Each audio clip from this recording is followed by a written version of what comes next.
Operational definitions describe a behavior so that it is both measurable and objective, meaning anyone observing should be able to know if the behavior occurs and be able to measure it along some elements such as frequency, latency, duration, or intensity. Operational definitions play a critical role in ABA programming, as the clearer the definition, the more accurate the data will be. Learning to write a good definition takes time and practice, but leads to important results. There are three main components to an operational definition: the body of your definition, examples, and non-examples. Each piece plays an important role and improves clarity.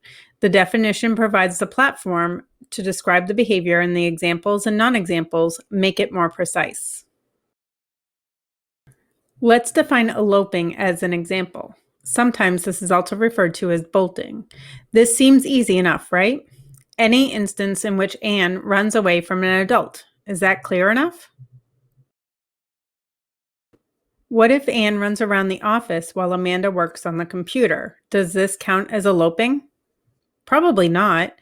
We need more context. How about any instance in which Anne runs farther than 5 feet from an adult? This is clearer, but is it enough? What if Anne runs on the beach while flying a kite? Amanda looks on from her spot on a towel. Anne is farther than 5 feet, but does this count as eloping? Well, this probably isn't a problem behavior, so we wouldn't want to count it. We need to get more specific.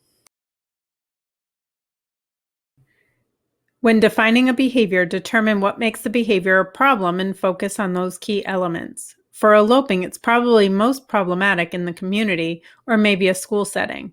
If Anne takes off in the grocery store, Amanda has a problem on her hands. How can we distinguish situations that make the behavior dangerous from ones that don't? The beach and grocery store are both community settings, so we can't use in the community setting as a defining characteristic. Consider what happens in the situations where the behavior is problematic. Amanda likely directs Anne to do something such as hold the cart or stay with me. The same is probably true when Anne elopes in school, although you could potentially define the behavior separately for that environment specifically. Determine which factors are important in your definition. Do distance, location, or the presence of other adults make a difference?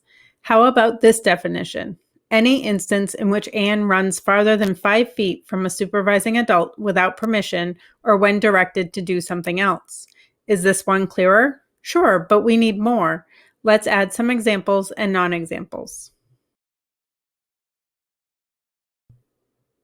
Examples help clear up any confusion that might occur. In this case, we might include as an example Anne running from Amanda in the subway when directed to sit on the bench. We want to include more than one example. At least 2 provides clarity, but you can provide more if they are helpful.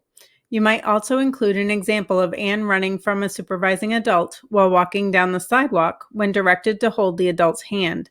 Let's add some non-examples to see how they make things a little clearer.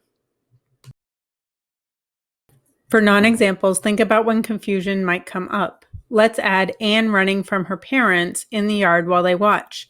Again, you want to provide at least 2 non-examples, but you can provide more if you need more clarity. Let's also add Anne running on the beach flying a kite while Amanda watches as a non-example.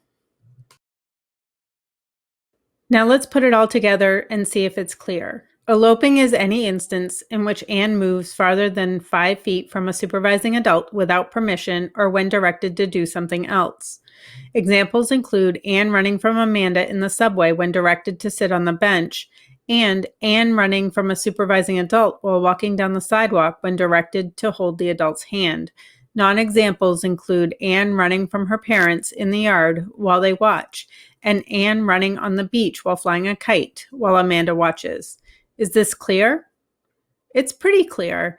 You could add more details if they are relevant. For example, is Anne's speed important? What if she walks away from the supervising adult?